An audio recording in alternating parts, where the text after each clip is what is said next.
Mega Dantena sale. Flat 15% off on VA gold jewelry. Flat 20% off on VA silver jewelry.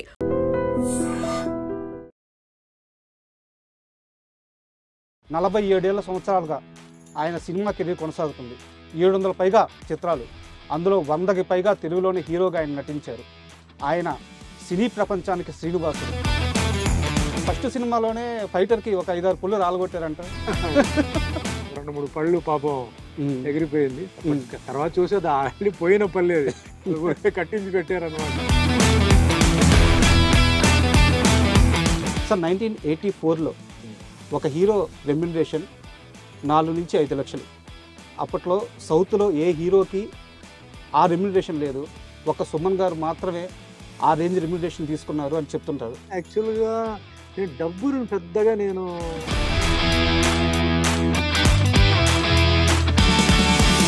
గతంలో సాయి కుమార్ గారి voice కోసం hero Suman, hero Rajasekhar ఇద్దరు గొడవ పడ్డారు.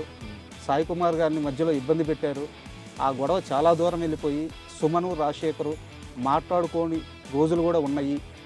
ఒక వార్త ఇలా నడుస్తూ ఉంది సార్ చాలా సంవత్సరాలు. రాజశేఖర్కి ఆయనకి ఏం జరిగిందో అదంతా నాకు తెలియదు. బట్ మైసెల్ఫ్ సాయి కుమార్, రాజశేఖర్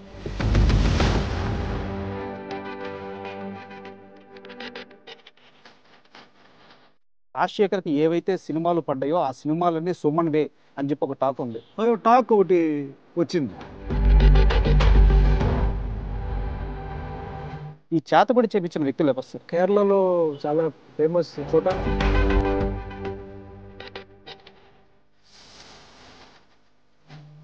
ఈ సంవత్సరంలో ఈ నెల ఇది, ఈ నెలలో ఈ వారం ఇది, వారంలో ఈ రోజు ఇది, అది జరిగి తీరాలి. అది జరిగి తీరాలి.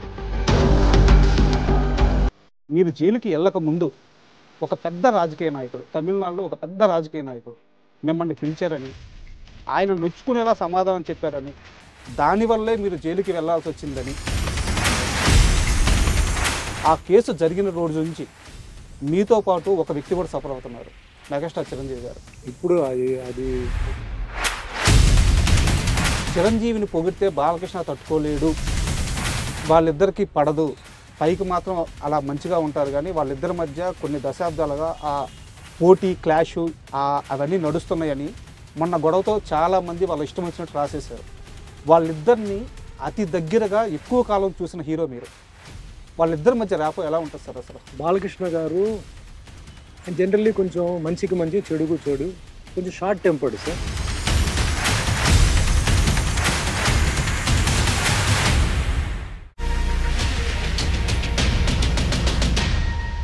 Hi, welcome to my show. ఈరోజు మనతో పాటు ఉన్న గెస్ట్కి 2 తెలుగు రాష్ట్రాల్లోనే కాదు, యావత్ సినీ ప్రపంచంలో పరిచయం అవసరం లేదు. 47 సంవత్సరాలుగా ఆయన సినిమా కెరీర్ కొనసాగుతుంది. 700 పైగా చిత్రాలు, అందులో 100కి పైగా తెలుగులోని హీరోగా ఆయన నటించారు. ఆయన సినీ ప్రపంచానికి శ్రీనివాసుడు. ఆయన్ని చూసి మురిసిపోయిన కోట్ల మంది అభిమానులు ఉన్నారు. అలాంటి ఒక లెజెండరీ వ్యక్తి ఈరోజు మనతో ఉన్నారు. ఆయనే మన సుమన్ గారు. సుమన్ గారితో మాట్లాడి ఆయన సినీ జీవిత విశేషాలు మరికొన్ని తెలుసుకున్నాం.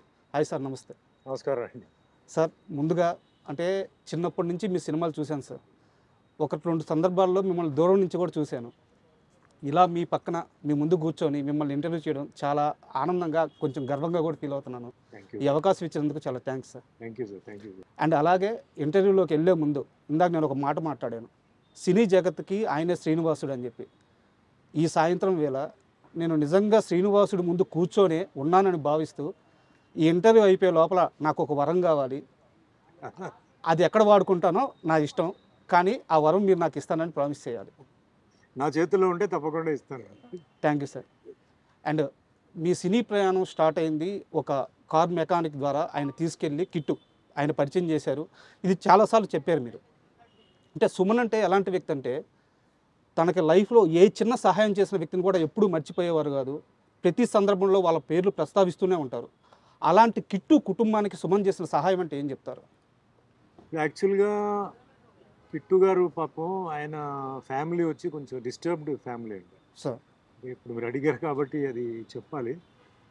తను ఏంటంటే, తను సినిమా ప్రపంచం, ఆయన ట్రావెల్స్, తర్వాత ఆయన లైఫే వేరే. ఆయన మొత్తం బెంగళూరులో, యాక్చువల్లీ మాకు కూడా పెద్ద కనెక్షన్ లేదు ఫ్యామిలీతో. సార్ ఆయన ఎంతసేపు సినిమా వాళ్ళతోనే, అంటే ఈ కార్లు పంపడం, సినిమా వాళ్ళ ఫ్యామిలీస్కి హెల్ప్ చేయడం, సినిమా వాళ్ళ ఫ్యామిలీస్కి ఏమైనా రియల్ ఎస్టేట్లో ఇక్కడ స్థలం ఉంది, అక్కడ స్థలం అంటే డబ్బు కోసం కాదు, వాళ్ళ డబ్బుని జాగ్రత్తగా వాళ్ళు ఇన్వెస్ట్ చేయాలి అని చెప్పి చెప్తున్న వ్యక్తి. ఓకే. ఆ టైప్ వ్యక్తి. తర్వాత ఫంక్షన్కి ఇది మిస్ అయిపోతే ఇంకా కారే ఆయనకి ప్రపంచం. కారు ట్రావెల్స్ ఇవన్నీ తప్ప పెద్ద ఏమి లేదు. సార్ అయితే నాకు అంటే నా ఎంట్రీ నుంచి అదే ఆయనే కదా మొత్తం చేసింది. సో ఎప్పుడు నేను ఆయన ఫ్యామిలీ గురించి కానీ ఆయన ఏ విషయాలు అడగలేదు. బట్ తర్వాత ఎప్పుడైతే ఆయన లాస్ట్ డేలో చనిపోయినప్పుడు అప్పుడు ఆయన ఫ్యామిలీ వాళ్ళు బెంగళూరు నుంచి వాళ్ళు రావడం కలవడం అప్పుడే నాకు తెలిసింది. ఎక్కువ మాకు ఎవరికి సినిమా వాళ్ళకి ఎక్కువ పరిచయం లేదు కాబట్టి వాళ్ళు కూడా మాతో ఎక్కువ పెద్దగా ఇది కనెక్షన్ పెట్టుకోలే. సార్ వచ్చారు, మాట్లాడారు, అంత ఆ సిచ్యువేషన్లో డిస్కస్ చేయాల్సిన ఒక టాపిక్ కాదు. తర్వాత అంటే ఆయన లాస్ట్ డేస్ చెన్నైలో జరిగింది. సో తర్వాత ఇక్కడ మళ్ళీ వచ్చేసాం అనమాట.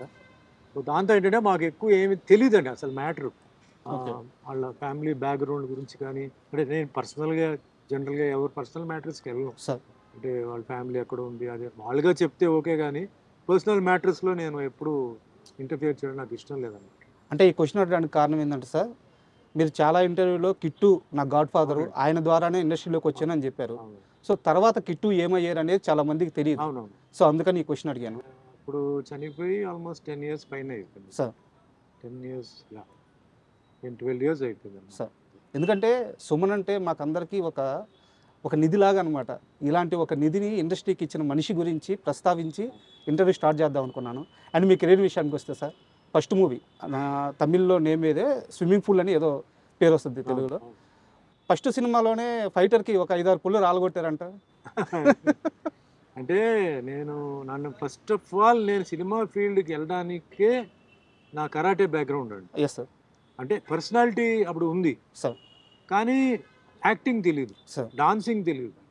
ఒకటే ఒక క్వాలిఫికేషన్ ఏంటంటే karate black belt. Yes sir. ఆ కరాటే బ్లాక్ బెల్ట్ నన్ను కరాటే చేయడం చూసి ప్రొడ్యూసర్ డైరెక్టర్ టిఆర్ రామన్న గారు కిట్టు గారి ద్వారా మెసేజ్ పెట్టి తీసుకొచ్చారు. సో నాకేంటంటే అప్పుడు ఒరిజినల్గా స్టంట్స్ చేయడం, కరాటేలో మాకు ఏదైతే నేర్పించారో అది చూపించడం అదే అయింది.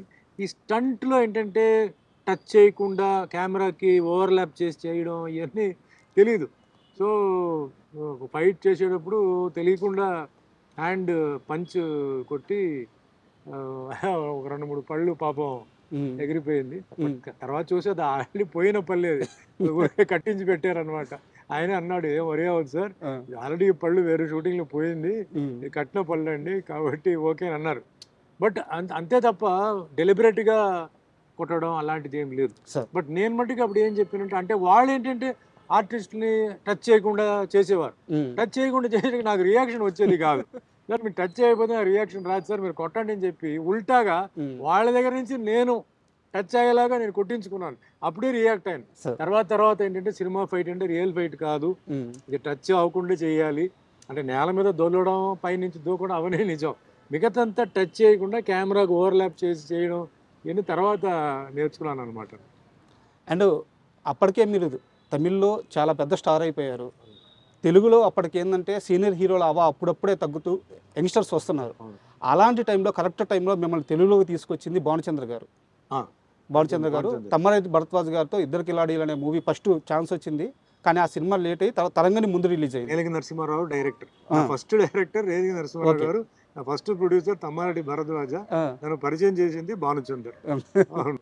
బట్ అది ఆగిపోవడంతో ఎమ్మటే నాకు ప్రతాప్ పాట్స్ రాఘవ గారు, అంటే అంతకు ముందు అడిగింది ఆయనే. అప్పుడు ఈ సినిమా చేస్తున్నా అని చెప్పి తర్వాత రమ్మంటే ఆయన ఇంట్లో రామయ్య వీధిలో కృష్ణ సినిమా మొదలు పెట్టారు. కోడి రామకృష్ణ గారు. కోడి రామకృష్ణ గారు కూడా వచ్చి నన్ను అడిగారు ఏవిఎం స్టూడియో చెన్నైలో. లేదండి నేను ఒకటి చేస్తున్నాను, ఒకటి అయితే చూద్దాం అని చెప్పి నేను పెండింగ్ పెట్టాను. తర్వాత వచ్చారు. అప్పుడు ఇంట్లో రామయ్య వీధిలో కృష్ణ షూటింగ్ అయిపోయింది, రిలీజ్ రెడీ అవుతుంది. అప్పుడు తరంగని సినిమా షూటింగ్కి ఆఫర్ చేసి ఆ గ్యాప్లో ఒక 18 days గ్యాప్లో తరంగిణి సినిమా హైదరాబాద్లో షూటింగ్ చేసి 18 daysలో ఫినిష్ చేసిన సినిమా 1 year ఆడిందండి. సూపర్. అండ్ మీరు ఇక్కడ ఇండస్ట్రీలోకి, తెలుగు ఇండస్ట్రీలోకి అడుగుపెట్టే టయానికి మీలాంటి యంగ్స్టర్స్లో పోటీగా ఉన్న హీరోలు అంటే అప్పటికి ఎవరు సార్? అప్పట్లో చాలామంది, అప్పుడు న్యూ కమర్స్ వస్తున్న ఒక సీజన్ అండి. చాలామంది న్యూ కమర్స్, అంటే నేను దాని గురించి పెద్దగా నేను ఇదవలా. నేను మామూలుగా చేశాను. అంటే అప్పుడు తెలుగు, తమిళ్ 2 చేస్తున్నాను. అవును ఇక్కడ పూర్తిగా తమిళ్ వదల్లా. అప్పుడు తమిళ్లో ఉన్నాను, తెలుగులో ఉన్నాను. ఎందుకంటే సినిమా నాది రిలీజ్ అవలా. సార్. సో అటు ఇటుగా ఉన్నాను. ఇక్కడ ఏం జరుగుతుందో తెలియదు. తరగని సినిమా షూటింగ్ అయిపోయిందన్నారు, ఇద్దరు కిలాట్లు బ్యాలెన్స్ ఉందన్నారు, ఇంకా వదిలేసి తమిళ్లో అప్పుడు డార్లింగ్ డార్లింగ్ డార్లింగ్ చేస్తున్నాను, భాగ్యరాజ్ గారు డైరెక్షన్. సార్. తర్వాత సినిమా హిట్ అయింది. సినిమా హిట్ అయిన తర్వాత అప్పుడు ఇక్కడికి వచ్చినప్పుడే చాలామంది హీరోస్ ఉన్నారు. అర్జున్ ఉన్నారు, చిరంజీవి గారు. సార్. చిరంజీవి గారు సీనియర్, సార్. ఓకే, ఆయన ఇండస్ట్రీలో ఉన్నారు. అర్జున్ నాకు తెలిసి భానుచందర్, సార్. తర్వాత అట్లా వచ్చారనమాట. శివకృష్ణ గారు అందరూ వచ్చారు హీరోలు. సార్ 1984లో ఒక హీరో రెమ్యునరేషన్ 4 నుంచి 5 లక్షలు. అప్పట్లో సౌత్లో ఏ హీరోకి ఆ రెమ్యునరేషన్ లేదు, ఒక సుమన్ గారు మాత్రమే ఆ రేంజ్ రెమ్యునరేషన్ తీసుకున్నారు అని చెప్తుంటారు, నిజమేనా? నాకు తెలియదు సార్. అంటే యాక్చువల్గా నేను డబ్బును పెద్దగా నేను చూసి చేయలేదు సార్. సార్. నాకు డబ్బు కొన్ని ప్రొడ్యూసర్స్ ఎక్కువ ఇచ్చారు, తక్కువ ఇచ్చారు. నేను అప్పుడు ఏంటంటే కెరియర్ని స్ట్రాంగ్ చేయాలని చెప్పేసి నేను మెయిన్గా సబ్జెక్టు, క్యారెక్టర్, ఎవరు సాంగ్స్ బాగా తీస్తారు, ఎవరు ఫైట్ బాగా తీస్తారని చెప్పి చేసేవాడిని. తర్వాత ఈ మార్కెట్ గొడవ అంతా నాకు తెలియదండి. సార్. మార్కెట్, సినిమా ఎంత కలెక్షన్ అయింది, మనం ఎంత అడగాలి, సినిమా పోయిందా, మనం ఎంత అడగాలి, ఏం తెలీదు. ఒక ప్రొడ్యూసర్ వచ్చేసి ఎప్పుడు వచ్చాడు, సార్ స్టోరీ చెప్పండి. ఇప్పుడు కూడా అదే నేను చెప్పేది, సార్. స్టోరీ చెప్పండి, నా క్యారెక్టర్ చెప్పండి. అంటే సార్ డబ్బు ఎంత తీసుకుంటారు, అది పాయింట్ కాదు, నా స్టోరీ చెప్పండి, క్యారెక్టర్ చెప్పండి. అప్పుడు ఎన్ని రోజులు మీరు చేస్తారు, ఏం చేస్తారు, అప్పుడు కూర్చొని మాట్లాడతారు. ఇప్పుడు కూడా అదే, అప్పుడు కూడా అదే. సార్. డబ్బు నా లెక్కలో ఏంటి సార్, ఆటోమేటిక్గా మార్కెట్ పెరిగినప్పుడు అదే వస్తుంది సార్, మనం అడగాల్సిన పని లేదు, ఆటోమేటిక్గా. ఆ విధంగా నాకేంటంటే కొన్ని ప్రొడ్యూసర్స్ దగ్గర కొంచెం ఎక్కువ వచ్చింది, డబ్బు వచ్చింది, డబ్బు గురించి నేను పెద్దగా నేను చేయలే. బట్ కానీ అప్పట్లో అది రికార్డ్ అండి సార్. అంటే సౌత్లో మేబీ అప్పట్లో మొత్తం అన్ని లాంగ్వేజ్లో కలిపి ఏ హీరోకి కూడా ఆ రేంజ్ రెమ్యునరేషన్ లేదంట. లేదు సార్. అప్పుడు ఆల్రెడీ తమిళ్లో రజనీకాంత్ గారు, కమల్ హాసన్ గారు వాళ్ళందరూ హై రేంజ్లో ఉన్నారు అప్పుడు. తెలుగు ఈ జనరేషన్, సెకండ్ జనరేషన్ అంటే రామారావు గారు, నాగేశ్వరరావు గారు, కృష్ణ గారు, కృష్ణరాజు గారు, సోహన్ బాబు గారు తర్వాత బ్యాచ్ మేమే, మొత్తం బ్యాచ్. మరి ఆ బ్యాచ్ల్లో మేబీ నేను హై రెన్యూమరేషన్ నాకు ఎప్పుడు సుమన్ రెన్యూమరేషన్ డిమాండ్ చేశాడని ఎప్పుడు కంప్లైంట్ రాలేదు, ఎక్కడ రాలే. దానికి కూడా నా దగ్గర ఒక క్వశ్చన్ ఉంది సార్. ఈ మధ్య మీరు ఒక ఇంటర్వ్యూలో మాట్లాడుతూ 99 సినిమాలు అయినాయి, 100వ సినిమా కావట్లేదు, అంటే సినిమాలు చేస్తున్నా, నేను హీరోగా ఆ 100 సినిమా పూర్తయితే చేద్దామని చెప్పి కొన్ని రోజులు వెయిట్ చేశాను. కరెక్ట్గా అలాంటి సమయానికి సత్యనారాయణ, అది పేరు నాకు గుర్తు రావట్లేదు, మీ 100వ సినిమా, ఆ సినిమా ఛాన్స్ వచ్చింది. ఫస్ట్ వాళ్ళు ఏం చెప్పారంటే, మామూలు ఆర్టిస్టు, క్యారెక్టర్ ఆర్టిస్ట్ లాగే నేను అక్కడికి వెళ్ళాను. తీరా అక్కడికి వెళ్ళిన తరువాత తెలిసింది నా మీదే 4 పాటలు ఉన్నాయి, నేనే ఆ cinema hero, full length character నాదే అని చెప్పి అక్కడికి వెళ్ళి నాకు తెలిసింది.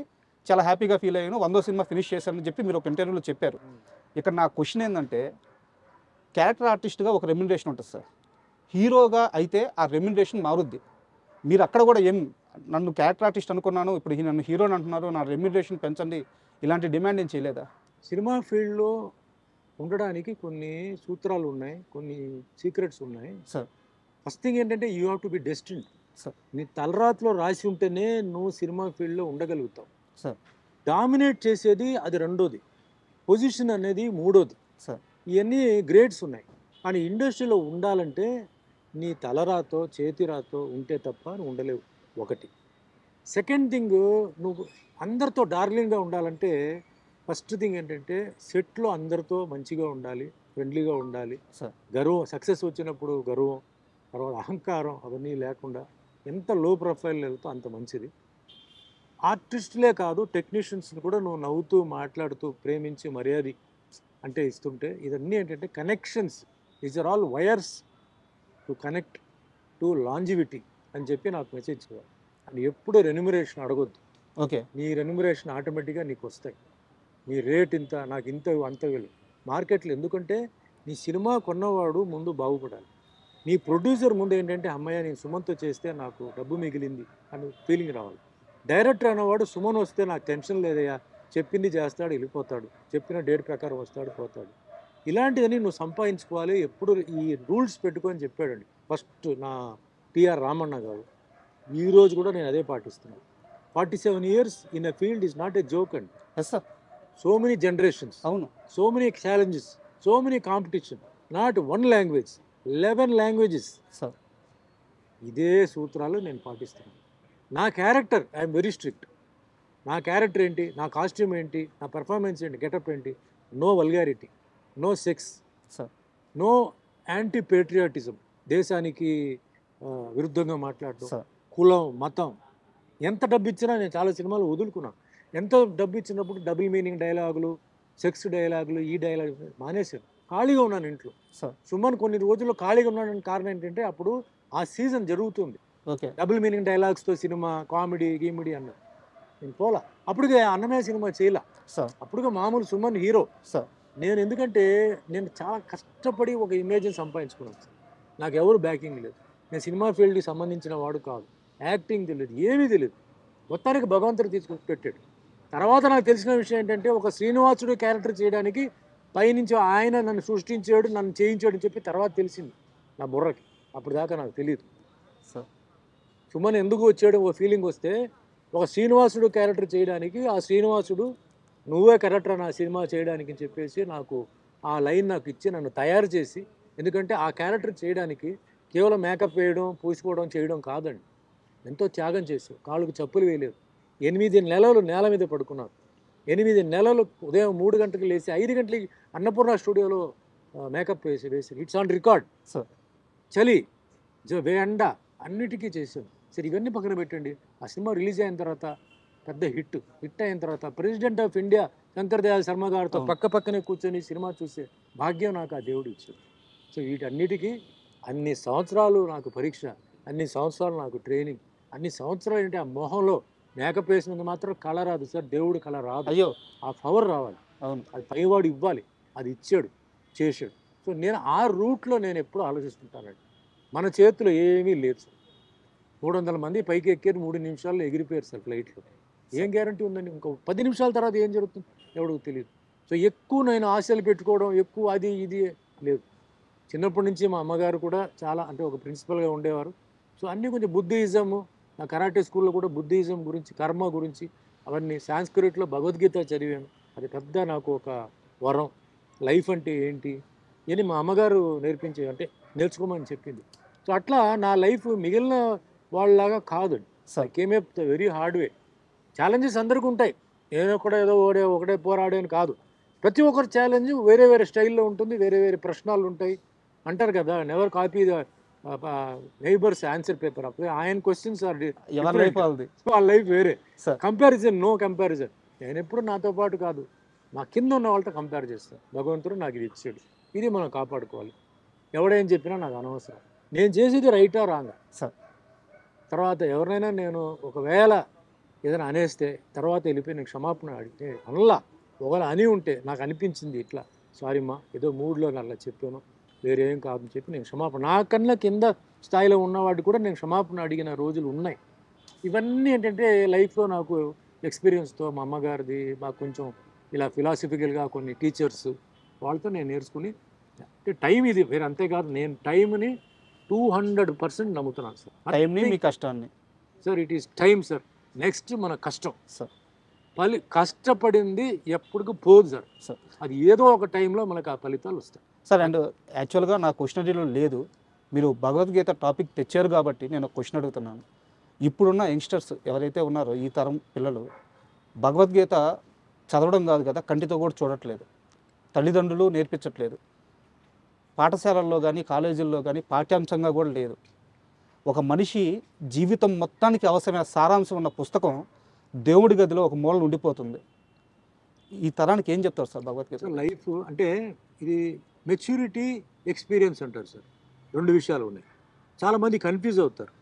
మెచ్యూరిటీ ఏజ్తో వస్తుంది సార్, ఎక్స్పీరియన్స్కి ఏజ్ అవసరంలా. చిన్న వయసులోనే మెచ్యూరిటీ అంటే చిన్న వయసులోనే సంఘటనలు జరగడం అది ఎక్స్పీరియన్స్ అవుతుంది.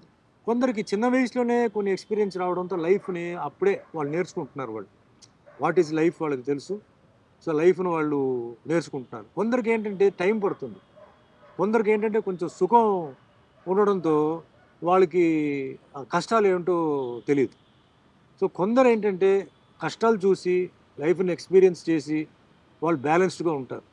ముఖ్యంగా బాగా కోటీశ్వరులు పిల్లలు ఉంటారు, వాళ్ళకి ఎప్పుడు తల్లిదండ్రులు ఏంటంటే కష్టాలు ఏంటో వాళ్ళకి చూపించలేదు, కష్టాలు ఏంటో చెప్పలా, కాబట్టి తెలియదు వాళ్ళకి. సడన్గా ఒక ప్లేస్లో వాళ్ళకి ఒక డౌన్ఫాల్, సడన్గా ఒక ప్లేస్లో ఏదైనా జరిగిందంటే అప్పుడు ఆ కష్టం తెలుస్తుంది. అప్పుడు ఇట్స్ టూ లేట్. తర్వాత అడ్వైస్ మీరు ఎవరు ఇచ్చేదండి లైఫ్లో? Who is the person to give you advice అండి? వాళ్ళకి ఏ ఎక్స్పీరియన్స్ ఉందండి? వాళ్ళకి 200% ఎక్స్పీరియన్స్ ఉందా? వాళ్ళకు ఉన్న ఎక్స్పీరియన్స్తో మీకు వాళ్ళు అడ్వైస్ చేస్తారు. ప్రపంచంలో ఉన్న మొత్తం ఎక్స్పీరియన్స్ వాళ్ళకి లేదు, సార్. నాలెడ్జ్ వాళ్ళకి లేదు. భగవద్గీతలో మొత్తం ఉందండి. Yes sir. భగవద్గీతలో మనం కూర్చొని మనం అంటే సాంస్క్రిట్ చదవకరా, ఇంగ్లీష్ కూడా ఉంది.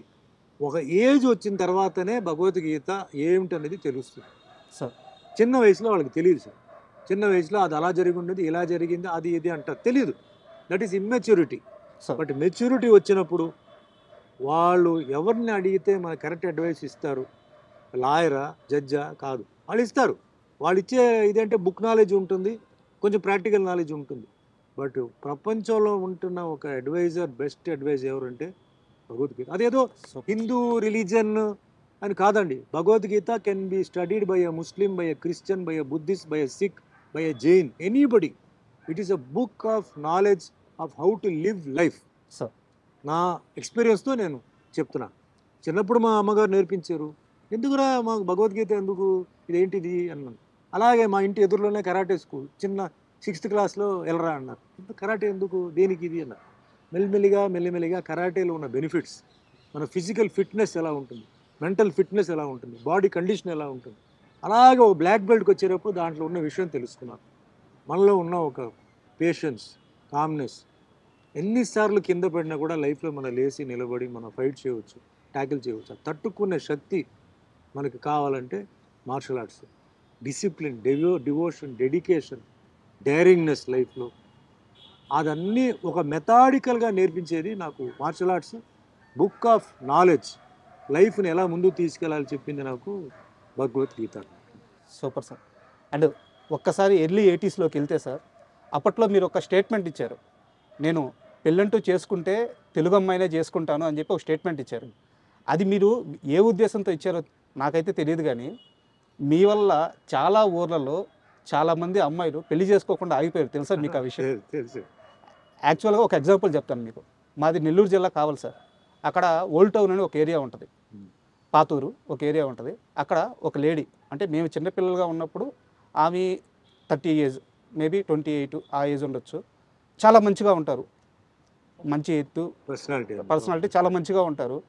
ఆ ఇంటి ముందు నుంచి వెళ్ళిపోయే వాళ్ళందరూ కూడా అప్పటి నుంచి, అంటే మేము పెద్ద అయ్యే వరకు కూడా ఆ ఇంటి ముందు నుంచి వెళ్తుంటే అందరిది ఒకటే డైలాగు, ఈ ఇంట్లో ఒక అమ్మాయి ఉంటుంది, సుమన్నే పెళ్లి చేసుకుంటుందంట, లేకపోతే చేసుకోదంట.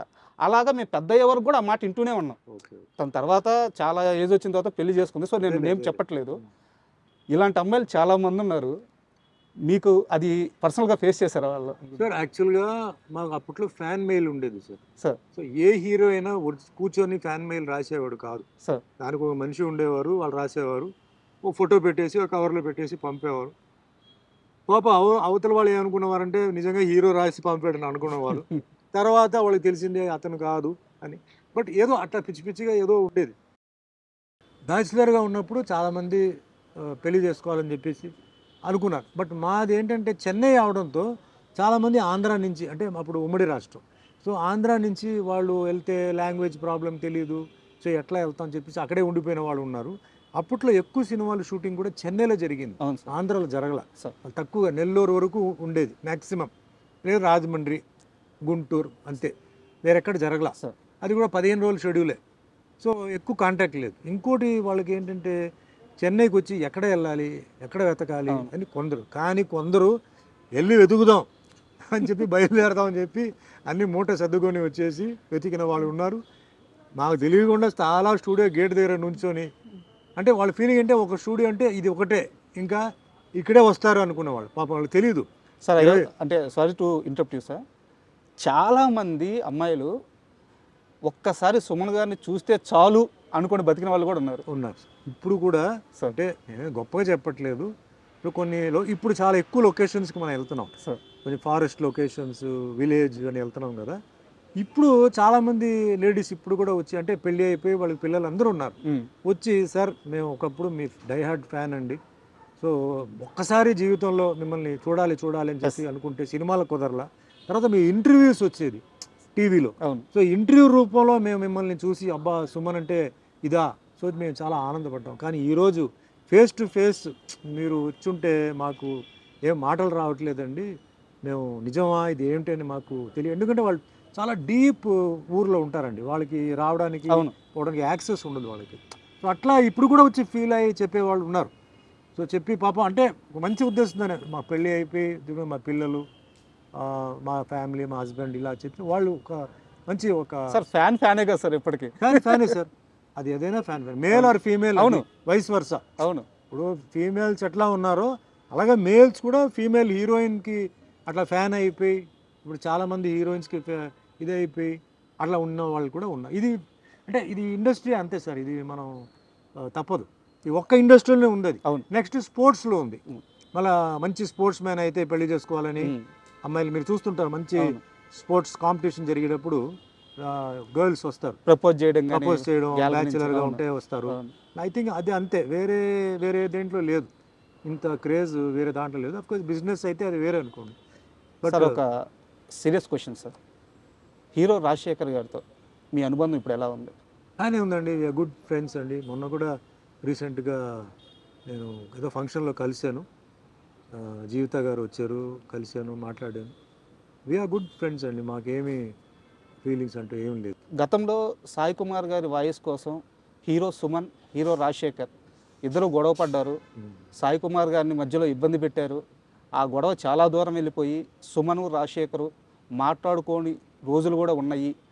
ఒక వార్త ఇలా నడుస్తూ ఉంది సార్ చాలా సంవత్సరాల నుంచి. లేదు, నాకు వాస్తవానికి సాయి పాపులర్ అయింది నా వల్లనే సార్. ఆయన వాయిస్ ఇచ్చేటప్పుడు తమిళ డబ్బింగ్కి ఎవరెవరికో ఇచ్చేవారు, బట్ పాపులారిటీ వచ్చింది నా వల్లనే సార్. నా సినిమాలు తర్వాత పికప్ అయ్యి ప్రతి సినిమాకి సాయి కుమార్, తర్వాత సాయి కుమార్ రాజశేఖర్కి, ఎప్పుడైతే రాజశేఖర్ వచ్చారో రాజశేఖర్కి చెప్పాడు. దాని తర్వాత ఏమైందంటే ఆయన హీరోగా పోలీస్ స్టోరీ కన్నడ సినిమాలు అవడంతో డబ్బింగ్లు తగ్గించేసాడు ఆటోమేటిక్గా. నాకు ఫోన్ చేసి భయ్యా నేను చెప్పలేకపోతున్నాను ఎందుకంటే నాకు ఇట్లా షూటింగ్స్ అన్నీ వచ్చేసింది, సో ఇంకా మీరు ఎవరైనా చూసుకొని చెప్పేసరికి నేను ఒకటే చెప్పాను, సాయి ఇప్పుడు నేను నీతో మాట్లాడేది తెలుగే, తమిళ్ కాదు, సో నాకు ఆ భయం లేదు, నాకు నేను ఐ కెన్ మేనేజ్, నేను చేసుకోవచ్చు. It's up to the producer, అంటే క్యారెక్టర్ని బట్టి టోన్ని బట్టి. ఇప్పుడు ఫర్ ఎగ్జాంపుల్ అన్నమయ్య ఉందండి, అన్నమయ్య సినిమాకి బాలుగారు మాట్లాడారు ఎందుకంటే అటు పద్యాలు ఉన్నాయి. అవును, ఇట్లా కొంత డైరెక్టర్స్కి కొన్ని బ్రెయిన్లో కొన్ని ఉంటాయి, వాయిస్, ఆ క్యారెక్టర్స్, ఆ హెవీనెస్. సో నన్ను మాట్లాడమంటే నేను డెఫినెట్గా నేను మాట్లాడవచ్చు. అండ్ నాకు అంటే మాట్లాడితే ఏంటంటే అవార్డు వస్తుంది ఆ పిచ్చి నాకు లేదు.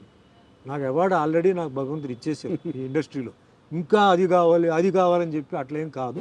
బట్ సుమన్ మాట్లాడితే బాగుంటుంది, సుమన్ మాట్లాడితే ఆయన టేక్లో ఎలా మాట్లాడారో ఆ విధంగా ఉంటుంది, ఎస్పెషల్లీ ఇంగ్లీష్ వర్డ్స్ మిక్స్ అయ్యేటప్పటికి అన్నప్పుడు నేను చెప్తున్నాను. కొందరేమో లేదు సార్ వాయిస్ సాఫ్ట్గా ఉంది, కొంచెం దీనికి బేస్ వాయిస్ కావాలి సార్, మీరు చెప్పుకోండి అంటున్నాను. సో నాకు మైండ్ ఆ సైడ్లో పోవట్లేదండి, ఇది నా వాయిస్ ఇలా ఉండాలి, అలా ఇలా ఉండాలి, అలా కాదు. సో ఎప్పుడు నాకు రాజశేఖర్ గారికి అలాంటిది ఏం లేదు సార్, ఏదో అనుకోవడం తప్ప లేదు. మళ్ళీ అదే సాయి కుమార్ వచ్చేసి భయ్యా నేను చెప్తాను సార్, భయ్యా నాకు చెప్పండి ఏదైనా పిక్చర్, మంచి పిక్చర్ క్యారెక్టర్ ఉంటే చెప్పండి, నేను టైం తీసుకొని వస్తాను, ఓకే ఎంతైనా మీరే నేను అది నాకు ఎందుకో గిల్టీగా ఫీల్ అవుతున్నానంటే, లేదు సార్ అలాంటి క్యారెక్టర్ వస్తే నేను చెప్తాను అయితే నేను, so you carry on with your work అని చెప్పేసి కన్నడలో ఆయన బిజీగా హీరోగా ఉన్నప్పుడని మేము డిస్టర్బ్ చేయలే అతన్ని. మరి రాజశేఖర్కి ఆయనకి ఏం జరిగిందో అదంతా నాకు తెలియదు. But myself, Sai Kumar, Rajasekhar openly we are all very good friends అండి. ఏదో చెప్పి ఏదో పడట్లేదు అది ఇది చెప్పడం తప్ప ఏం లేదు, వీఆర్ వెరీ హ్యాపీ. అండ్ ఒక యాంగ్రీ యాక్షన్ పోలీస్ ఆఫీసర్ రోల్లో మీరు ఒక సినిమా చేశారు, నేటి భారతం అనుకుంటారు తెలుగులో. ఆ సినిమా రిలీజ్ అయిన తర్వాత చాలామంది యువత పోలీస్ అవ్వాలి, డిపార్ట్మెంట్లో చేరాలి, దేశానికి సేవ చేయాలి, ఒక ఇన్స్పిరేషన్ ఇచ్చిన సినిమా అది. ఆ సినిమాలో మీ యాక్షన్ పీక్స్లో ఉంటుంది, సినిమా కూడా సూపర్ హిట్. అయితే నా క్వశ్చన్ ఏంటంటే సార్, మీకు ఒక గ్యాప్ వచ్చిన తర్వాత రాజశేఖర్ గారికి అంకుశం, మగాడు ఇలాంటి బ్లాక్ బస్టర్ మూవీస్ పడ్డాయి. కానీ యాక్చువల్గా సుమన్ కానీ ఆ లెగసీ అలాగే కంటిన్యూ అయి ఉంటే, ఆ బ్రేక్ కానీ రాకుండా ఉండుంటే, ఇప్పుడు రాజశేఖర్కి ఏవైతే సినిమాలు పడ్డాయో ఆ సినిమాలన్నీ సుమన్ వే అని చెప్పి ఒక టాక్ ఉంది. మీ దాకా ఆ టాక్ వచ్చింది. ఇప్పుడు నేను సినిమా ఫీల్డ్కి సంబంధం లేనివాడు సార్. సినిమా యాక్టర్ అవుతానని చెప్పి ఫిల్మ్ ఇన్స్టిట్యూట్కి వెళ్ళా, సినిమా యాక్టర్ అవుతా అని చెప్పి ప్రొడ్యూసర్ని కలవడం, డైరెక్టర్ని కలవడం, ఈ పనికి నేను వెళ్ళా. సార్ నన్ను బలవంతంగా సినిమా ఫీల్డ్ లాక్కొచ్చారు తమిళ్ కిట్టు. ఇప్పుడు ఆస్పిరేషన్ ఉండేవాళ్ళు ఫిలిం ఇన్స్టిట్యూట్కి పోయి డ్రామాలు, ఆ రోజుల్లో డ్రామాలు చేయాలి, అది వేరే. నేను ఆ ఆస్పిరేషన్ లేదు, ఎందుకంటే నాకు బ్యాక్గ్రౌండ్ లేదు, సార్ ఆ ఫీలింగ్ లేదు, యాక్టింగ్ తెలియదు, డాన్సింగ్ తెలియదు, ఏమి ఓన్లీ కరాటే బ్లాక్ బెల్టే. అక్కడి నుంచి ట్రాన్స్ఫర్మేషన్ ఇంటూ అన్ యాక్టర్ అండి. సో ఒక ప్రొఫెషన్గా మెల్లిగా అది మారడం. దాని తర్వాత కూడా నాకు ఏంటంటే ఏమో కంటిన్యూ చేయాలా వద్దా అని ఎప్పుడు నాకు ఇదే. అంటే ఈ రొటీన్ వర్క్ చేయడం, మార్నింగ్ లేస్తే పరిగెత్తి వెళ్ళడం, డైలాగులు చెప్పడం, ఫైట్లు, ఇవన్నీ నాకు కొన్నిసార్లు కొంచెం బోర్ కొట్టేది. ఏం వేరే ఏం లేదు, ఇదే ఇది. హీరో అన్నప్పుడు అదే డైలాగులు, సార్ వేరే వేరే రైటర్స్ వేరే వేరే స్లాంగ్లో రాస్తారు, సార్ ముందుది వెనక్కి ముందు రాస్తారు, మ్యాటర్ ఒకటే. అవును సో అట్లా కొన్నిసార్లు వచ్చింది. తర్వాత ఆఫ్టర్ 10 years తర్వాత స్టాప్ చేద్దాం అనేసరికి 10 సినిమాలు రావడం, ప్రెషర్తో ఒప్పుకోవడం, అట్లాగా నాకు 47 years నాకు కంప్లీట్ అయిపోయింది. అంతేగాని నెంబర్ 1 అయిపోవాలి, వాడు వస్తే నేను వదలకూడదు, లేకపోతే వాడెట్లా ఓవర్టేక్ చేస్తాడు అనేది నేను అనుకోలేదు. బట్ అప్పుడు టాక్ ఏంటంటే ఈ సినిమా సుమన్ చేయాల్సింది, రాజశేఖర్ చేస్తున్నాడు, సార్ ఈ సినిమా సుమన్కి అట్లా టాక్ ఒకటి వచ్చింది.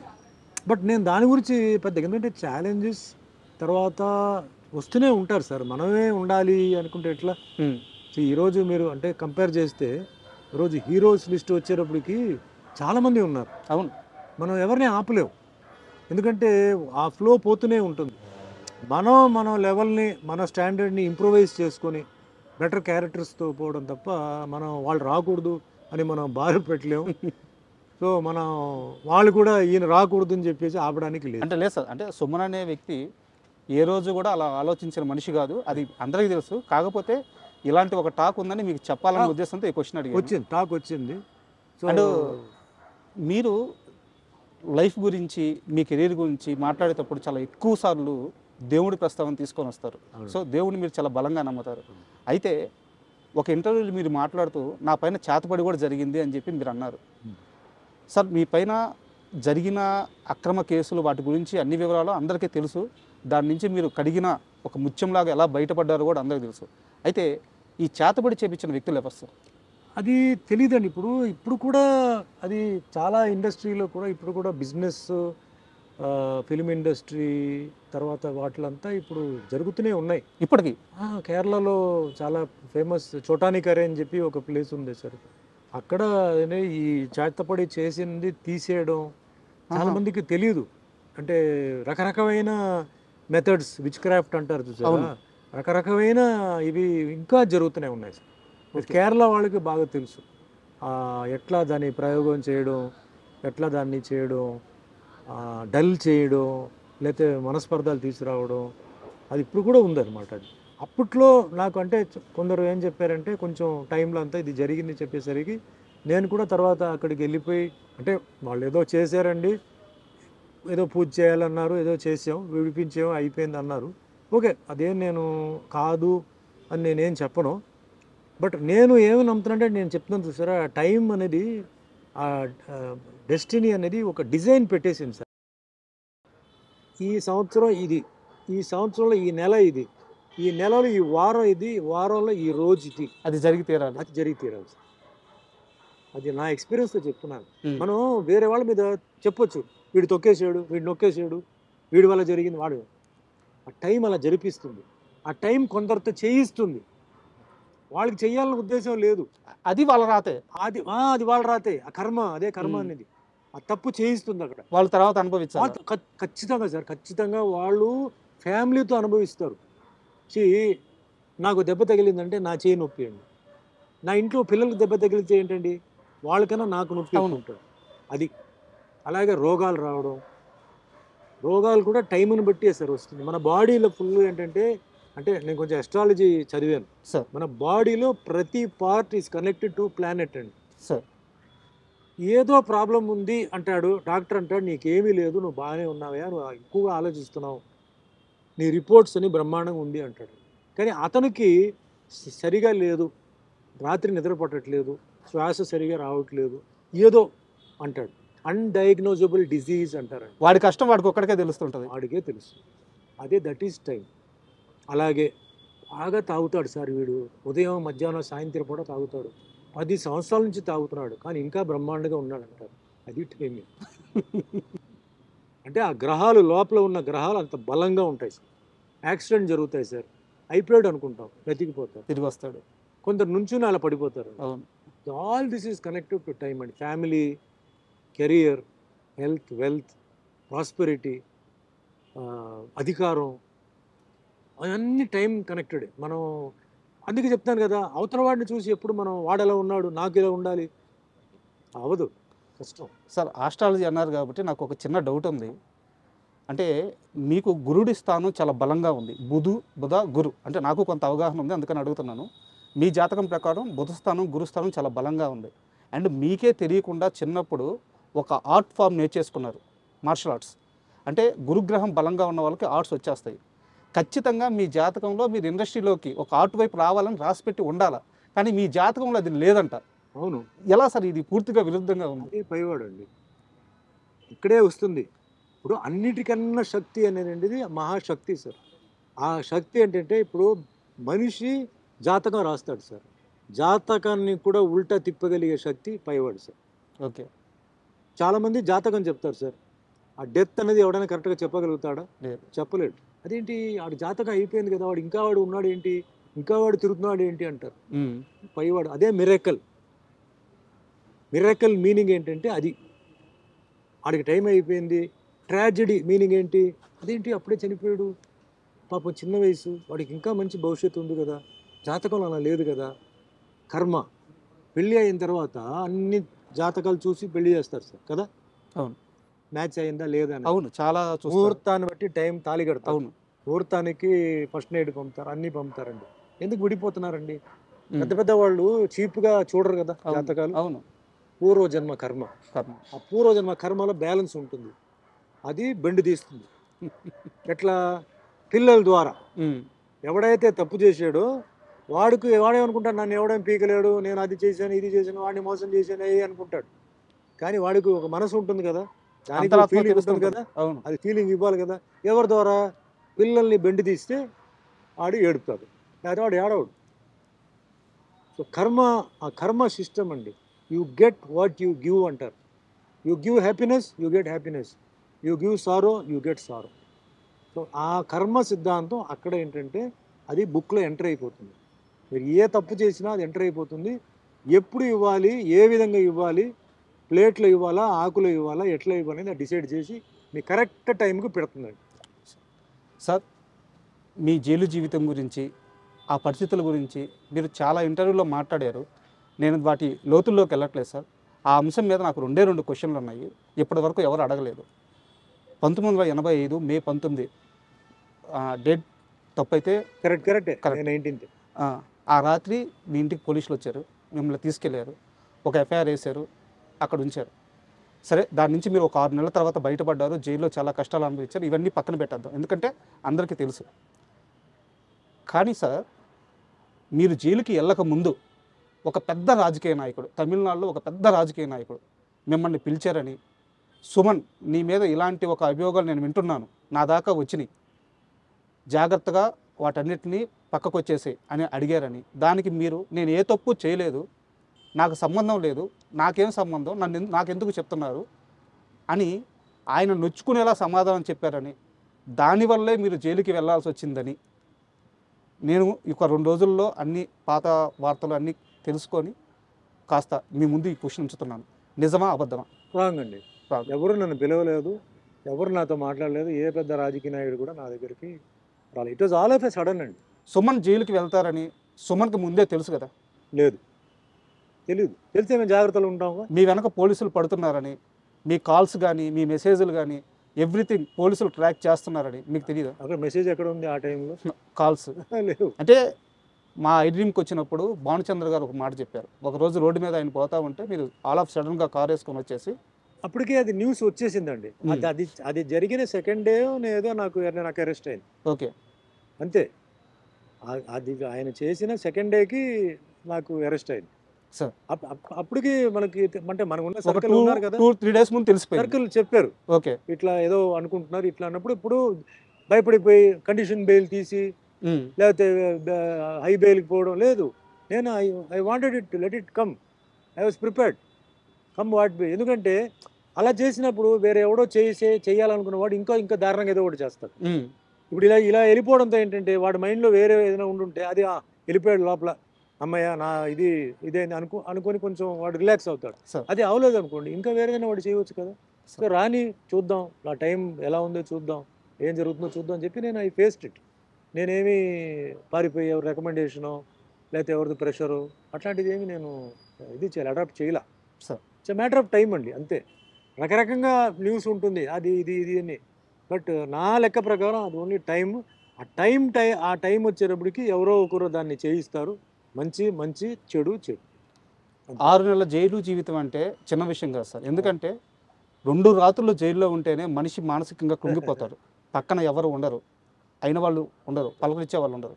6 నెలల జైలు జీవితం తర్వాత జైలు నుంచి వచ్చి బయటకు వచ్చిన సుమన్ని చూసి ఈ మనిషి 6 నెలలు జైల్లో ఉన్నాడా, ఏంది ఇంత ఫ్రెష్గా ఉన్నాడు అంటే ఒక మల్లెపువ్వులాగా తిరిగి వచ్చారంట. ఆ 6 నెలల కాలంలో ఫిజికల్గా కానీ మెంటల్గా కానీ మీరు స్ట్రాంగ్గా ఉండడానికి జైల్లో ఏం చేశారు? First point karate sir. Okay. Karate నాకు మెయిన్ బేస్. అక్కడ కూడా జైల్లో కూడా కరాటే ఎక్సర్సైజే నేను చేసేవాడిని. తర్వాత జైల్లో ఉన్న ఖైదీలు ఎవరైతే ఉన్నారో వాళ్ళని చాలా బాగా చూసుకున్నారు సార్. ఖైదీలా? ఎప్పుడు నేను అందుకే సెక్యులరిజం అనేది నాకు చిన్నప్పుడు సెక్యులరిజం, నేను పుట్టింది హిందూ ఫ్యామిలీ, నా పక్క ఇల్లు ముస్లిమ్స్. మా అమ్మగారు కాలేజ్ ప్రొఫెసర్, ఆవిడ ఊటీకి వెళ్ళేటప్పుడు పక్క ఇల్లు వాళ్ళని చూసుకోమని చెప్పేసి వెళ్ళేవారు. నేను ముస్లిం భోజనాలు వారం రోజులు తినేవాడిని. I studied in a Christian school sir, church Pak అని చెప్పి కాన్వెంట్ అనమాట. సో క్రిస్టియన్ ముస్లిం రెండు అక్కడ వచ్చేసింది. స్కూల్లో నాకు Parsi friends, Buddhist friends, Jain friends ఉండేవారు. సో పక్కా సెక్యులర్ దీంతోనే నేను పెరిగాను. స్కూల్లో కూడా మొత్తం అంటే ఆల్మోస్ట్ ఆల్ కాలేజ్ వచ్చే వరకు సెక్యులరిజమే. జైల్లో వెళ్ళినప్పుడు రకరకమైన మనుషులు ఉన్నారు. తప్పు చేసిన వాళ్ళు ఉన్నారు పరిస్థితిని బట్టి, తప్పు చేయని వాళ్ళు ఉన్నారు.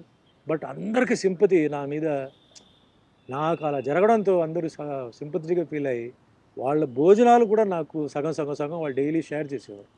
మీరు తగ్గకూడదు సార్, మీరు ఎలా వచ్చారో బయటికి వెళ్ళినప్పుడు దానికన్నా మీరు బెటర్గా వెళ్ళాలని చెప్పి వాళ్ళకి ఇస్తుందే రేషన్ అండి. వాళ్ళకి ఫ్రీ మీల్స్ ఉండదు.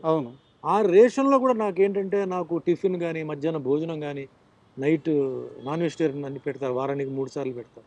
నేను తినాలి అని చెప్పి నన్ను చూసుకుంది ఎవరంటే మొత్తం జైల్లో ఉన్నవాళ్ళు. ఎందుకంటే జైలు వాళ్ళు ఎక్స్ట్రా ట్రీట్మెంట్ చేయరండి. పొలిటికల్ ప్రిజనర్ అయితే చేస్తారు, పొలిటికల్ ప్రిజనర్కి చాలా బాగా చూసుకుంటారు. బట్ నార్మల్ పర్సన్ ఎవరైతే రిమాండ్లో వచ్చున్నారో వాళ్ళని మామూలుగానే ట్రీట్ చేస్తారు. నేను బయట రావడానికి ఆ టైంలో మెయిన్ ఎవరంటే జైల్లో ఉన్న jail ఇన్మేట్సే.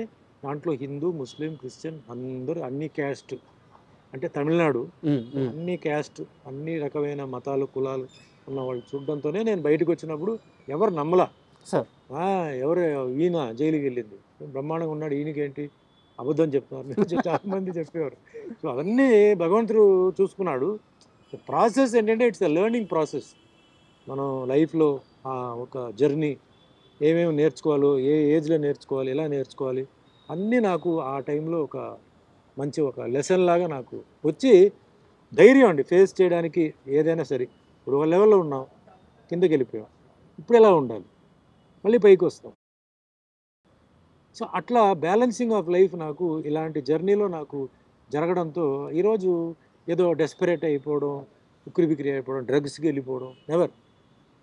Drugs never, because every day will not be same. ఆ దెబ్బలు పడితే కదా సార్ ఈ స్ట్రాంగ్నెస్ వచ్చేది. ఇప్పుడు అంటారు కదా, today is not like yesterday, tomorrow will not be like today. So అది మైండ్లో కొన్ని అలా ఫిక్స్ అయిపోతే మళ్ళీ ఎవడేం పీకలేడు సార్. 35 సంవత్సరాలుగా ఆ కేసు నుంచి మీరు బయటకు వచ్చేసారు, కానీ 35 సంవత్సరాలుగా ఎక్కడో దగ్గర ఆ ప్రస్తావన వస్తుంది. ఏదో ఒక సమయంలో అందరూ నమ్మిన కొత్త తరానికైనా సరే ఆ రోజు సుమన్ ఆ తప్పు చేయలేదని మళ్ళీ కొత్తగా వాళ్ళు తెలుసుకోవాల్సి వస్తుంది. అది జరిగి ఉండకూడదు, జరిగిపోయింది. అయితే ఆ కేసు జరిగిన రోజు నుంచి మీతో పాటు ఒక వ్యక్తి కూడా సఫర్ అవుతున్నారు, మెగాస్టార్ చిరంజీవి గారు.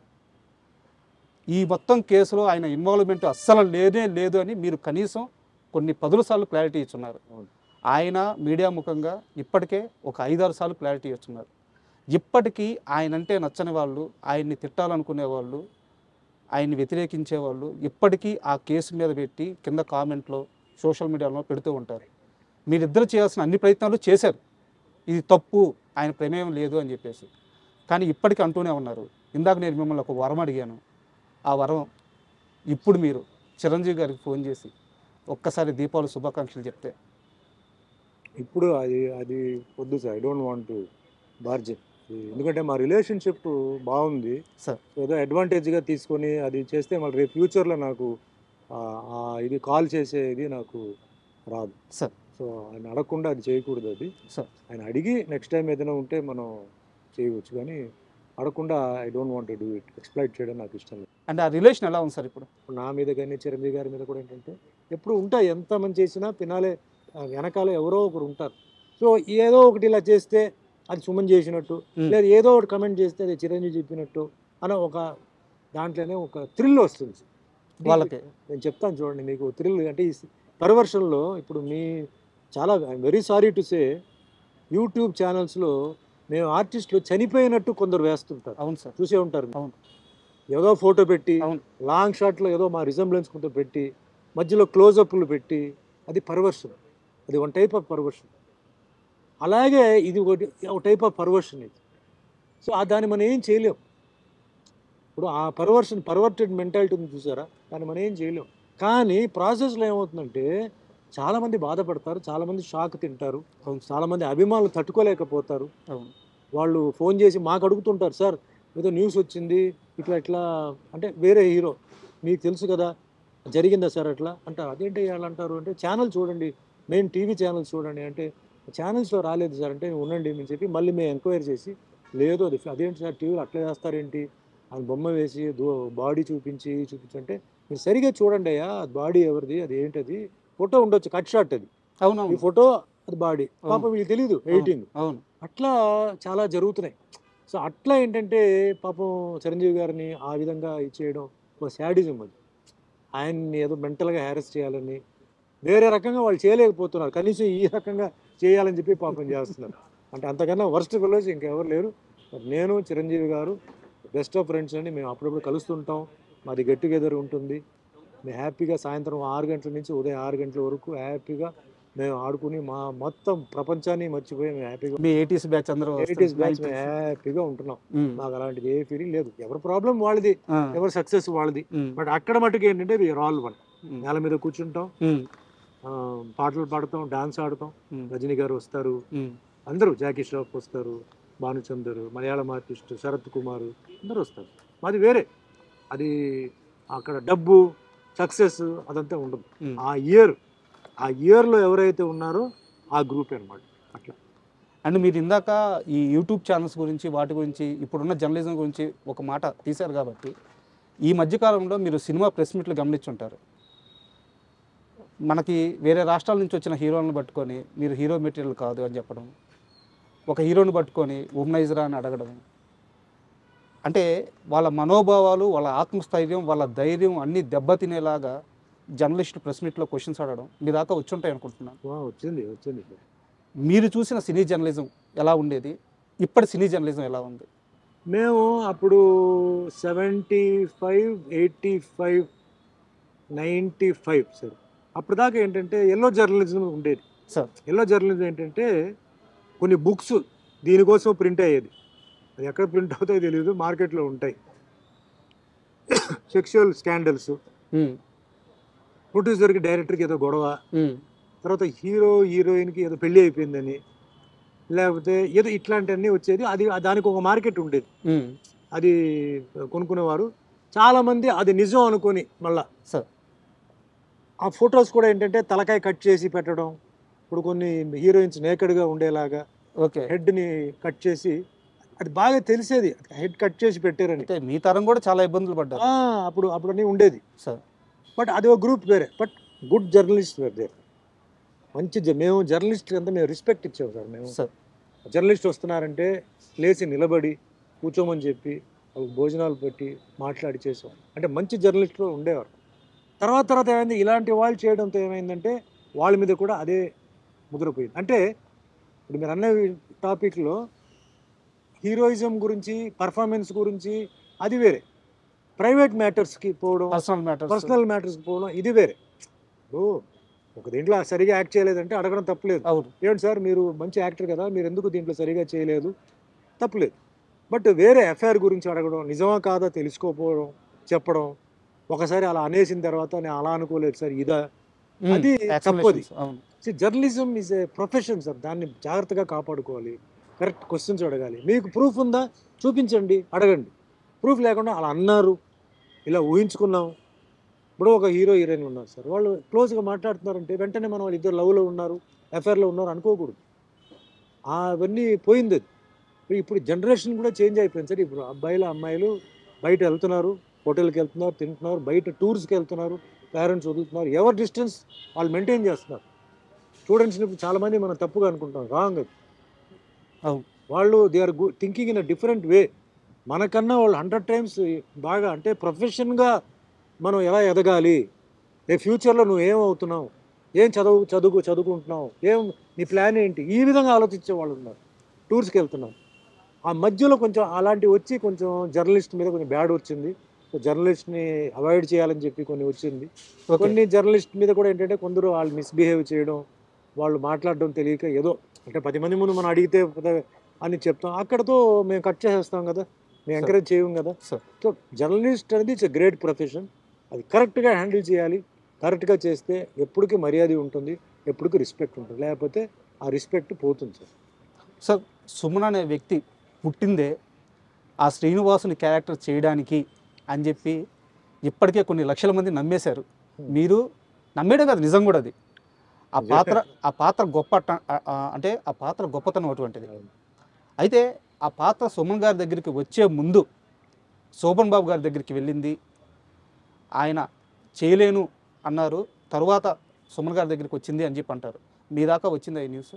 లేదు సార్, అది రూమరే. ఎందుకంటే అప్పుడు నాగార్జున గారికి ఏజ్ వైజ్గా ఈక్వల్గా ఉండాలి, ఓకే, ఇమేజ్ వైజ్గా ఈక్వల్గా ఉండాలి, అప్పుడే బ్యాలెన్స్ చేయగలుగుతాం అని చెప్పేసి డిసైడ్ చేశారు సార్. ఇది రూమరే. శోభన్ బాబు గారు అప్పటికే రిటైర్ అయిపోయారు సార్, రిటైర్ అయిపోయారు. అప్పట్లో ఆయన అందగాడు మీకు తెలుసు, ఆయన చేశారు. ఆ టైంలో ఆయన వెంకటేశ్వర స్వామియో, రాముడో, కృష్ణుడో ఇవన్నీ ఆయన చేశారు. బట్ ఈ సినిమాలో అది ఓన్లీ రూమరే. ఎందుకంటే ఏజ్ బ్యాలెన్సింగ్ ఉంది, ఇమేజ్ బ్యాలెన్సింగ్ ఉంది సార్. అన్నమయ్య సినిమాలో అన్నమయ్య, నాగార్జున, మరి వెంకటేశ్వర స్వామి ఎవరు, ఆ ఏజ్ గ్రూపే రావాలి, ఆ బ్యాలెన్సింగ్ రావాలి. సో ఎవరు అక్కడ వెతకడం జరిగింది.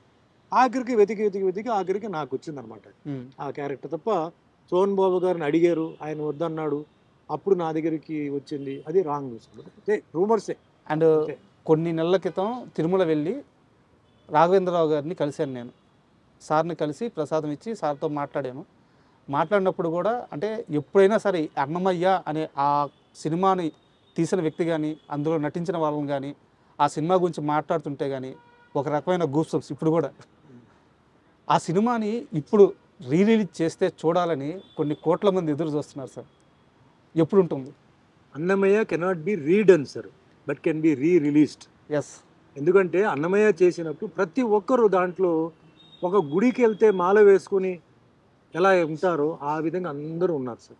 భయం భక్తితో ఉన్నారు, అందరూ చాలా నిష్టగా చేశారు. నేను ఒకడనే కాదు, అందరూ. డైరెక్టర్ రాఘవేంద్ర గారు అయితే హ్యాట్స్ ఆఫ్. ఆయన ఎర్లీ మార్నింగ్ రావడం, ఆ ఒక డిగ్నిటీ మెయింటైన్ చేయడం. Annamayya cannot be remade sir, it can be only రీటెలికాస్టెడ్.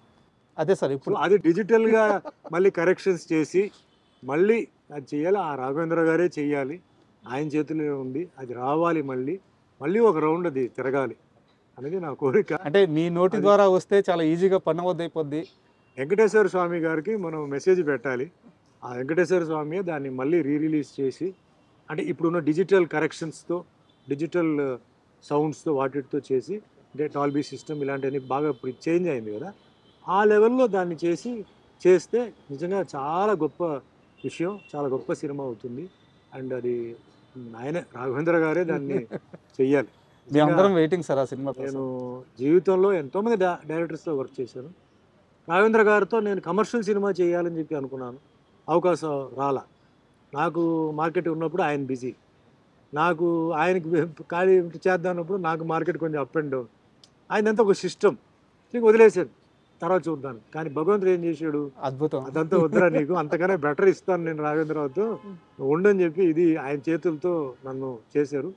ఆ సినిమాలో అంత గొప్ప పేరు, ఆ సినిమాలో ఆ లుక్, ఆ సినిమా ఆ ఫీలింగ్ అది వచ్చిందంటే డైరెక్టర్ రాఘవేంద్ర గారు, ఎంటైర్ టెక్నీషియన్స్ అండి, అందరికీ పాదాభి వందనాలు. అలాగే అవకాశం ఇచ్చిన నాగార్జున గారికి, మోహన్ బాబు గారికి, అందరికీ నేను పాదాభివందనలు నేను చేస్తున్నాను. సార్, ఇందాక శోభన్ బాబు గారి ప్రస్తావన వచ్చింది కాబట్టి ఒక క్వశ్చన్ సార్. శోభన్ బాబు గారు ఇన్వెస్ట్మెంట్స్ విషయంలో ఇండస్ట్రీలో చాలామందికి ఒక మార్గనిర్దేశం చేశారు. ఆయన మాట విని లైఫ్లో బాగా సెటిల్ అయిన వాళ్ళు చాలామంది ఉన్నారు అని చెప్తారనమాట. మీరు మీ లైఫ్లో ఇన్వెస్ట్మెంట్స్ ఎలా చేశారు? ఈరోజు మీ ఫైనాన్షియల్ పొజిషన్ ఎలా ఉంది? నేను అప్పట్లో నాకు అంత సీరియస్గా నేను అంటే ఈ మల్టిప్లికేషన్ తర్వాత ఇవన్నీ నేను చేయలే సార్. సో నేను మీకు చెప్పాను కూడా, నేను డబ్బు విషయంలో ఏంటంటే ఇండస్ట్రీలో ఉండాలి తప్ప డిమాండ్ సినిమా ఆపేయడం లేకపోతే అది చేయడం ఇవి చేయడం అవన్నీ నేను చేయలే. కొన్ని లాస్ట్ మినిట్లో కొన్ని ప్రొడ్యూసర్స్ నాకు ఇవ్వలేదు, అది పోలేదు. సో ఫైనాన్షియల్గా చెప్పాలంటే నేను పెద్ద సౌండ్ నేను చెప్పను, ఐఎమ్ జస్ట్ ఓకే. అసెట్స్ అనేది ఉన్నాయి, అక్కడక్కడ నాకు అసెట్స్ ఉన్నాయి. సో అంత ఫైనాన్షియల్గా ఎవరితోనో కంపేర్ చేయాలి లేకపోతే ఆ విధంగా మనం ఒక ఇది ఉందని చెప్పి మట్టుకి నేను చెప్పను. బట్ శోభన్ బాబు గారు ఆయన అడ్వైస్ ఇవ్వడం ఇచ్చారు, బట్ ఆయన ఇచ్చిన అడ్వైస్ అందరికీ అది కుదరలే. ఎందుకంటే నాకు చేశాను దోషి నిర్దోషి సినిమాలో సో చెప్పినాడు కూర్చో, ఆయన డాక్టర్ మా మదర్ స్టూడెంట్, ఓకే, మృదుల అని చెప్పి మా మదర్ స్టూడెంట్. సార్. సో దోషి నిర్దోషి సినిమాలో నాకు ఫస్ట్ పరిచయం అయ్యారు. పరిచయం అయినప్పుడు ఆయనకి ఎల్ఐసి పాలసీస్ అని బాగా చేసేవారు అనమాట. సార్ అప్పట్లో అదే ఇన్వెస్ట్మెంట్, అదే బాండ్స్ ఇవన్నీ అలా అది అన్నీ ఆయనకి చెప్పేవారు. But same time Shoban Babu గారు ఆయన లైఫ్ స్టైల్ కూడా వేరే అండి. ఆయనదన్నీ branded shirts, branded shoes, branded glass, perfumes, ఇవన్నీ చాలా క్లాస్, చీప్ ఇది ఉండదు ఆయనకి. అప్పట్లో కారు కూడా ఏంటంటే ఆయన మంచి మాడిఫైడ్ కారు ఇలాంటివన్నీ ఆయనకి ఇది అంటే ఆ షోక్ ఉండేది అనమాట. ఆయన కూడా చెప్పేవారు లైఫ్లో ఇంత సేవ్ చేయాలి, ఇంత మనం ఏంటంటే స్పెండ్ చేయాలి. ఆ స్పెండింగ్ ఎవరంటే వేరే వాళ్ళ మీద కాదు, మన మీదే చేయాలి. మనం మంచి ఆర్టిస్ట్ కాబట్టి మంచి బట్టలు, మంచి బయటికి వెళ్ళినప్పుడు మనం సినిమా షూటింగ్ బట్టలు వేరే, మన స్టైల్ ఇలా అలా ఉండాలి అని చెప్పేవారు. పర్ఫ్యూమ్స్ అన్నీ ఆయన దగ్గర బాగా చెప్పేవాడు. ఆయన పర్ఫ్యూమ్స్ ఏమేమి పర్ఫ్యూమ్స్, గ్లాసెస్ ఎస్పెషలీ ఆయన గ్లాసెస్ పిచ్చి బాగా ఉండేది. సో అట్లా ఆ లైఫ్ కూడా ఎంజాయ్ చేశాను, ఈ లైఫ్ కూడా ఎంజాయ్ చేశానండి. ఆ బ్యాలెన్స్ కూడా పర్ఫెక్ట్ లైఫ్. పర్ఫెక్ట్ లైఫ్ ఎక్కడ చెప్తున్నానంటే ఫ్యామిలీని ఆయన ఎప్పుడు సినిమా ఫీల్డ్కి తీసుకురాలి సార్. ఫ్యామిలీగానే ఉండేది. ఆయన మట్టుకు వచ్చి సినిమాకి వచ్చేసి మళ్ళీ వెళ్ళిపోయేవాడు. శోభన్ బాబు ఫ్యామిలీని ఎక్కడన్నా మీరు సినిమాలు చూసారా? లేదు సార్, ఉండదు. ఫ్యామిలీ. మొన్న రీసెంట్గా ఆయన మనవడు డాక్టర్ అయ్యి బయటకు వచ్చాడు. లేకపోతే ఫ్యామిలీ ఎప్పుడు బయటకు రా, కొడుకు కానీ కూతురు కానీ ఎవరు రాలేదు. హీరో సుమన్ గారు కూడా ఈ విషయంలో శోభన్ బాబు గారిని ఫాలో అవుతున్నారు. 100% సార్. ఫ్యామిలీగానే ఉంటుంది. పని అంటే పని అంటే ప్రోగ్రాము, ఫంక్షన్. ఎందుకంటే ఆ ఫ్యామిలీ లైఫ్ అనేది డిస్టర్బ్ అవ్వకూడదు. వర్క్ ఇంటికి వెళ్దు, ఇల్లు వర్క్కి రాదు. నేను వర్క్లో ఉన్నప్పుడు ఇంటి నుంచి ఫోన్ రాదు, నేను ఇంటికి వెళ్ళినప్పుడు ఆ ఫోన్ అక్కడికి రాదు, అది వేరే మనిషి ఉన్నారు, వాళ్ళు చూసుకుంటారు. అంత అవసరం అయితే తప్ప. అంటే ఇప్పుడు సెల్ ఫోన్ ఉంది కాబట్టి మెసేజ్, ఎమర్జెన్సీ వాట్సాప్ మెసేజ్, మాట్లాడాల్సిన పని లేదు, వాట్సాప్ మెసేజ్. ఫ్యామిలీకి ఒక ఫ్యామిలీ దొరకడం అనేది చాలా అదృష్టం సార్. ఒక భార్య, పిల్లలు. ఎందుకంటే ఇప్పుడు చూస్తున్నాను కదా, అన్ని సిస్టమ్ మారిపోయింది. తల్లిదండ్రులను ఎవరు అంటే గమనించట్లేదు, మాట్లాడడం. ఎందుకంటే 2 సైడ్ల మిస్టేక్ ఉంది. ఎవరికి వాళ్ళు తల్లిదండ్రులు బిజీ అంటున్నారు, ఫారెన్ అంటున్నారు, ఆ ఫంక్షన్ అంటున్నారు, ఈ మీటింగ్ అంటున్నారు. మరి ఎప్పుడు మీరు పిల్లలతో టైం స్పెండ్ చేసి, పిల్లలు ఎవరితో మాట్లాడాలి? పక్క ఇంటి వాళ్ళతోనా, పని వాళ్ళతోనా, ఎవరితో? అది అర్థం చేసుకోవాలి. 50% ఫాల్ట్ పేరెంట్స్. మీరు చెప్తారు పేరెంట్స్ పిల్లలు నన్ను పట్టించుకోవట్లేదండి, పిల్లలు నన్ను తిడుతున్నారండి, పిల్లలు కొట్టడానికి వచ్చారండి. ఎందుకు వస్తారు కొట్టడానికి? ఎందుకు తిడుతున్నారు? మీరు ఎన్ని రోజులు ఉన్నారు పిల్లలతో? నేను అందుకే చిన్నప్పుడు ఉన్నప్పుడే, మా పాప చిన్నప్పుడు ఉన్నప్పుడే నేను ఇంటికి వెళ్తే ఆవిడ స్కూల్ నుంచి వస్తే ఆవిడతో నేను టైం స్పెండ్ చేసేవాడు. ఏదో స్కూల్ నుంచి బుక్స్ అది ఇది ఏదో అట్లా ఇట్లా. తర్వాత ఆవిడ ఫ్రెష్ అప్ అయిపోయి గడుకునేప్పుడు ఆవిడతో కొంచెం ఆడుకోవడం. అంటే ఆ కనెక్షన్ నేను ఎప్పుడూ మెయింటైన్ చేశాను సార్. ఇంక్లూడింగ్ ఆవిడ స్కూల్ బస్లో ఎప్పుడైతే దిగుతుందంటే, నాకు షూటింగ్ లేకపోతే కారు తీసుకొని నేను మెయిన్ రోడ్కి వెళ్ళిపోయి ఆవిడ పికప్ చేసి నేను తీసుకొచ్చేవాడు. సో ఆవిడ మైండ్లో నాన్నగారు ఫ్రీగా ఉన్నప్పుడు నన్ను చూసుకున్నారు, బిజీగా ఉన్నప్పుడు ఆయన చూసుకోవాలి. ఖచ్చితంగా అటాచ్మెంట్ ఉంటుందిగా ఇప్పుడు. ఉంటుంది. అందుకే ఈరోజు చాలామంది అంటారు డాక్టర్ అంటే మీకు టెన్షన్ కదా అన్నారు. డాక్టర్ అంటే నాకు 10 సన్స్ అన్నాను. టెన్షన్ కాదు, 10 సన్స్. ఈరోజు నేను ఎక్కడైనా నేను ధైర్యంగా వెళ్ళొచ్చు. ఎందుకంటే నాకు కొడుకు అంటే నాకు ఉన్న కూతురే. అవును. బట్ కొడుకు కన్నా నాకు ఆవిడ చాలా బాగా ఈరోజు తయారైపోయి ఎఫెక్షన్ మాకు ఇవ్వడం, చూసుకోవడం. అంటే జనరల్లీ పిల్లలు ఎదిగిన తర్వాత it's their turn to take care of the parents. అది రావాలి. మనం బలవంతంగా డిమాండ్ చేయడం కాదు. నన్ను చూసుకో, నాకు అది ఇవ్వు, ఇది ఇవ్వు, నన్ను చూడట్లేదు చెప్పడం కాదు. అది మనసాగా రావాలి. దానికి మనం ముందే దానికి ఏంటంటే మనం ముందు అక్కడ కాంట్రిబ్యూషన్ ఇవ్వాలి చిన్నప్పటి నుంచి.